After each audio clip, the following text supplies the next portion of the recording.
welcome back. And as we are expecting to celebrate Eid al-Adha tomorrow morning, inshallah, and of course, 1.5 million Muslims ascend the Mount of Arafat for the climax of Hajj. And in this, heat, 43 degrees in Saudi Arabia, but people go and rush to the house of God with their hearts open and with a lot of passion to be able to perform the Hajj rituals. And with us live over the phone is Dr. Magda, Amer, an Islamic researcher and an Azhar scholar. Good morning, Dr. Amer, and happy Bayram to you. Good morning, and inshallah Hajj Eid for tomorrow, and we hope that before the Eid, the day of Arafah, we'll worship Allah the proper way, inshallah, sincerely. Right, hopefully, inshallah. Of course, Hajj is a very, very special, very passionate pillar of Islam. I mean, most of Muslims worldwide is one of their utmost dreams to perform Hajj every year. Yes. But God said that even if you perform it 1 year, then God will be willingly accepting it from human beings, inshallah, for everyone who is performing Hajj rituals this year. So, this year the heat is simmering in Saudi Arabia, in Egypt, in all Arab countries, but still you can find Muslims flock to Mecca from all over the world to perform the rituals. How do you justify this strong passion and enthusiasm to go to the house of God and perform the rituals in the simmering heat with people with some heart conditions, with some other health conditions? We do not find any something that pulls them apart from this ritual. Yes, of course, because they know that it is a pillar, first of all. It's a pillar to whoever who can afford, whoever even financially or physically can afford it. And we have to understand that Hajj is a journey in which we experience the detachment of this material world. It's not a matter only to perform like rituals without understanding what is the wisdom behind. There is many wisdom behind every and symbolic before within every act of the Hajj, of the ritual of the Hajj. As we said, the Sharawi was always saying, ينشغل العبد بالمنعم وليس بالنعمة. During this journey, the servant of Allah devotes himself for the glorification of and the supplication, the invocation of Allah, and no more is not busy with the blessings of Allah. No, it is more the asking repentance for Allah this day, especially the day of Arafah. It's a very special day for Allah as He descends in the lowest heaven of this world, and He's asking, look at he's so proud of the servants, saying, look at my servants appearing humble and dusty. They came from all over the world hoping for my mercy. No day in which the Muslims are safe from hellfire like the day of Arafah. So the sun doesn't rise or set upon a day that is more virtuous than the day of Arafah. This is why everyone is keen about really taking the shower before if he can, and be in a state of ablution all the time and worshipping Allah, excelling in his invocation for Allah subhanahu wa ta'ala, as he knows that al-Hajj al-Mabrur laysa lahu jaza illa al-Jannah. We know that the reward, what is Mabrur? I mean the perfect Hajj, free from all the sins. The reward is huge in the paradise. Of course, we all aspire to enter paradise, all of us. Exactly. Dr. Magda, talking about Hajj and the rewards of Hajj for Muslims if they perform the rituals, we should first, in order to speak about the reward, we should explain to the viewers, the non-Muslims, how is it performed, the way the customs, and why should we wear that, and exactly the steps, and there is a significance behind every step. So if you would like to elaborate much importantly over those steps. It is very, mashallah, I like your topic very much, because some people, they don't understand the wisdom and how it is just a symbol. It's not a matter of worshipping like Kaaba as a stone. No. We go every step and explain it, inshallah. So first, Allah subhanahu wa ta'ala is saying, وَتَزَوَّدُوا فَإِنَّ خَيْرَ الزَّادِ التَّقْوَى. ليشهدوا منافع لهم ويذكروا اسم الله في أيام معلومات. So all of this, that means the purpose of going for the journey of Hajj is like auto-discipline, to practice some good virtues, generosity, patience, endurance, forgiveness, altruism. Altruism is love for others more than you love for yourself. Abstaining of committing sins, detachment, humbleness, all of these virtues, the purpose of during the journey of Hajj is to practice it. And once he returns back, he's remodulated.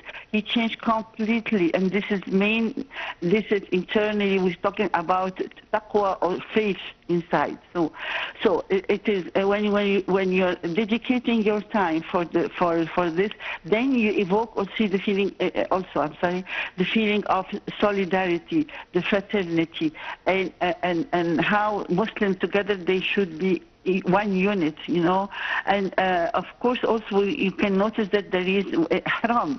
Ihram, what is ihram? It symbolizes that the pilgrim should withdraw this worldly life, and even if he's well off and he has very high status and so on, no difference between all the Hajj. They were wearing similarly in the same assembly, unified garment.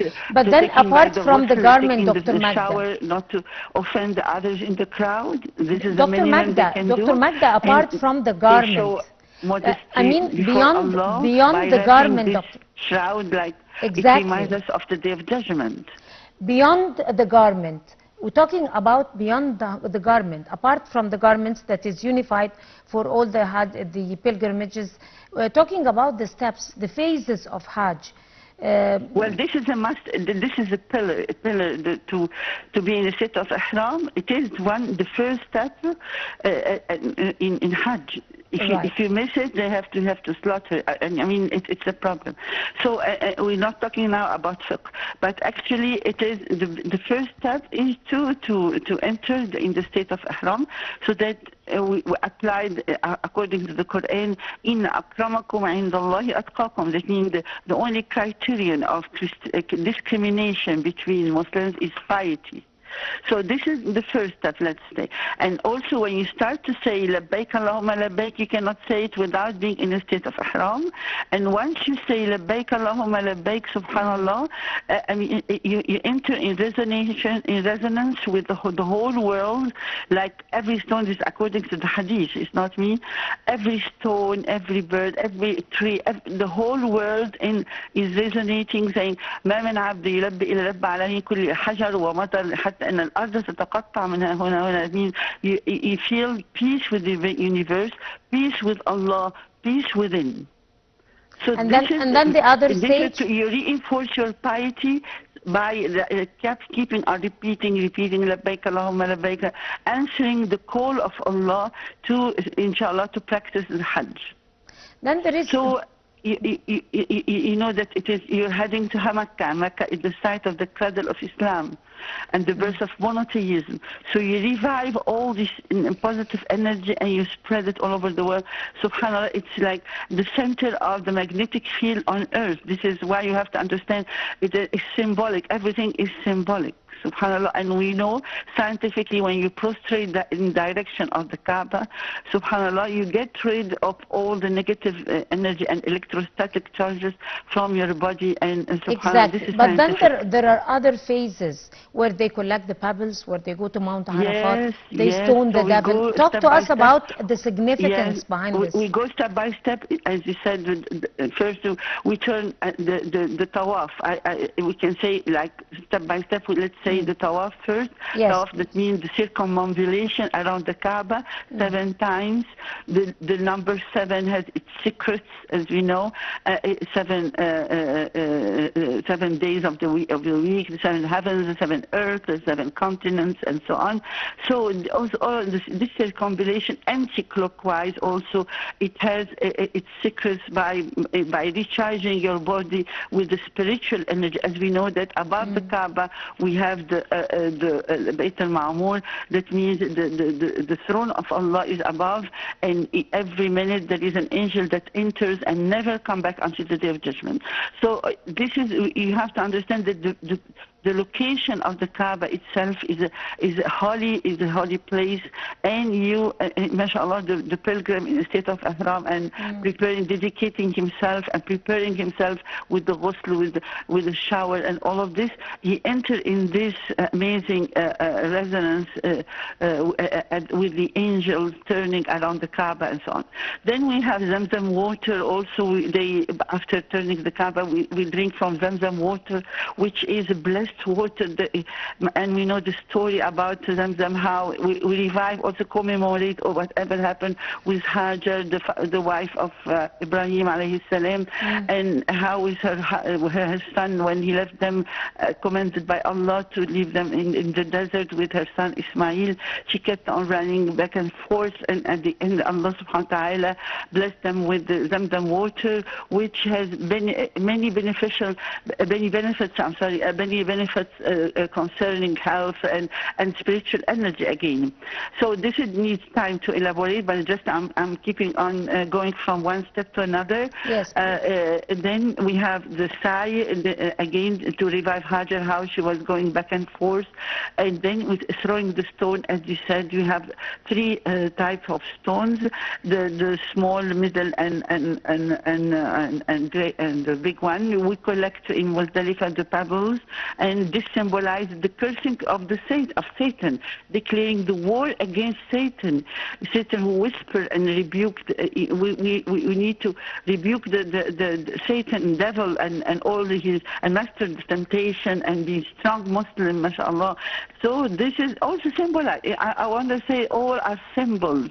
When you understand the wisdom behind, then mashallah, after by the end of the Hajj, you want to be a perfect believer, a believer that is keen about pleasing Allah. He never violated what is the boundaries of Allah, and mashallah recharged with the spiritual energy. فإذا قضيتم مناسككم فاذكروا الله كذكركم آباءكم أو أشد ذكرا.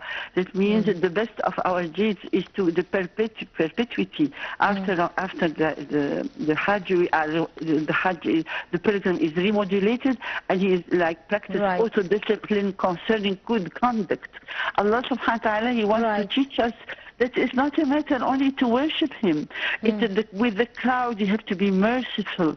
You have to be very kind to and love for others what you love for yourself. You have to be, Dr. Magda, I'm really people, sorry we're running out of time. Compassionate. You have to be generous with the other, with the poor, coming from all over the world. And we revive this fraternity, solidarity. Now we shouldn't fight together. I'm apologizing from you because our time is out. Dr. Magda Amer. Dr. Magda Amer, I'm really apologizing because our breakfast time show time is out. Thank you so much talking to us on the breakfast show. You are an Islamic researcher and Azhar scholar, Dr. Magda Amer. You have a lovely Bayram tomorrow morning. And I guess by this we come to the end of this edition of the breakfast show. Many thanks to all of you. And until we see you again tomorrow morning on the first day of Eid al-Adha, that's a goodbye.